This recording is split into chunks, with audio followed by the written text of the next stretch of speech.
नमस्कार। कभी सोचा है कि हमारी एनर्जी, मूड और फिजिकल स्ट्रेंथ, इन सब के पीछे की असली वजह क्या हो सकती है? आज हम बात करेंगे पुरुषों की विटैलिटी की, उस फाउंडेशन की जो सिर्फ मसल्स तक ही लिमिटेड नहीं है। तो चलिए इस रहस्य से पर्दा उठाते हैं। तो हमारा ये पूरा विश्लेषण पता है इसी सवाल से शुरू होता है।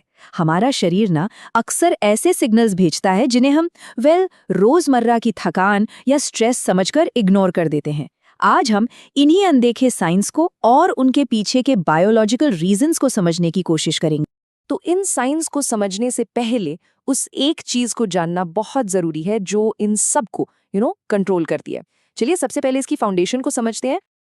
और वो मास्टर कंट्रोलर है टेस्टोस्टेरोन। हाँ, ये पुरुषों का एक प्राइमरी हार्मोन है, पर इसका काम सिर्फ मसल्स बनाना नहीं है, बिल्कुल नहीं।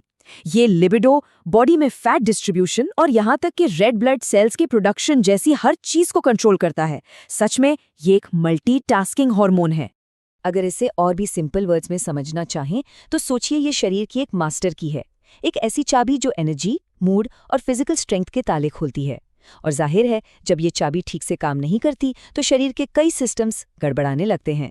तो अब जब हम फाउंडेशन को समझ गए हैं तो चलिए उन 9 साइंस को जानते हैं जो अक्सर हमारी नज़रों से निकल जाते हैं।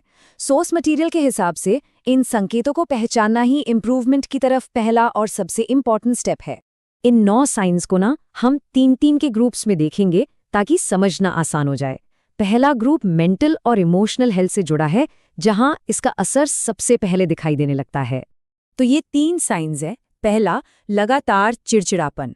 दूसरा, फोकस करने में मुश्किल होना, जिसे ब्रेन फॉग भी कहते हैं। और तीसरा, एक लो या डिप्रेस्ड मूड का रहना। ये अक्सर इतने सटल होते हैं ना कि इन्हें स्ट्रेस या काम का बोझ समझकर इग्नोर कर दिया जाता है, जबकि असल में ये एक गहरे इम्बैलेंस का सिग्नल हो सकते हैं।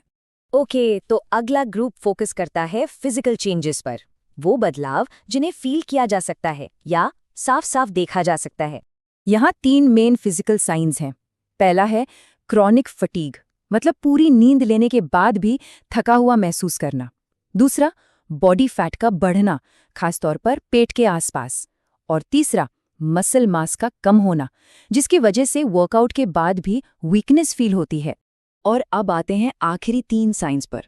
ये हमारी ड्राइव, यानी किसी भी काम को करने की इच्छा और एबिलिटी से जुड़े हैं। इसमें शामिल हैं लिबिडो में कमी, पुअर स्लीप क्वालिटी या बार बार नींद का टूटना, और मोटिवेशन में गिरावट, जहां पसंदीदा कामों में भी इंटरेस्ट खत्म होने लगता है। और ये सब मिलकर जाहिर है क्वालिटी ऑफ लाइफ पर बहुत गहरा असर डालते हैं। तो अब जब प्रॉब्लम और उसके साइंस क्लियर हैं, तो सवाल उठता है, सॉल्यूशन क्या है?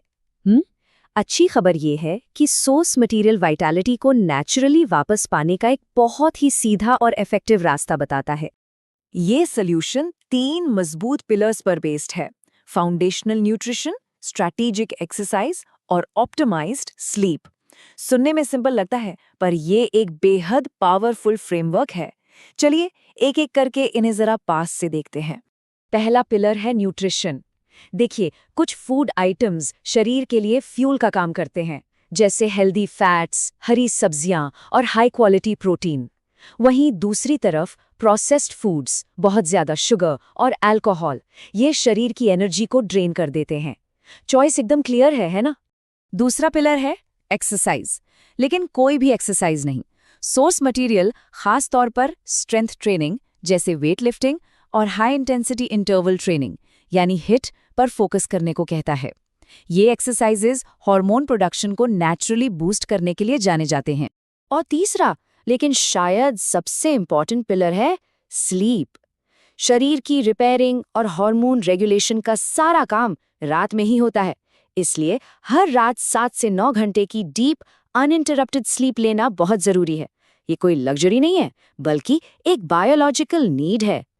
तो हमने साइंस को पहचानने से लेकर एक सॉलिड स्ट्रैटेजी बनाने तक का सफर तय किया है। लेकिन ये समझना बहुत जरूरी है कि इन्फॉर्मेशन में पावर तभी आती है जब उसे एक्शन में बदला जाए। बिल्कुल, ये लाइन पूरी बात को समराइज करती है। साइंस को समझना फर्स्ट स्टेप जरूर है, पर असली चेंज तब आता है जब इस इन्फॉर्मेशन पर एक्शन लिया जाए, चाहे वो डाइट में एक छोटा सा बदलाव हो या फिर एक नया वर्कआउट रूटीन शुरू करना हो।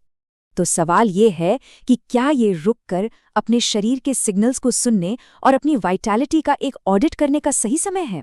ये एक छोटा सा सेल्फ रिफ्लेक्शन एक ज्यादा हेल्दी और एनर्जेटिक लाइफ की तरफ पहला कदम हो सकता है।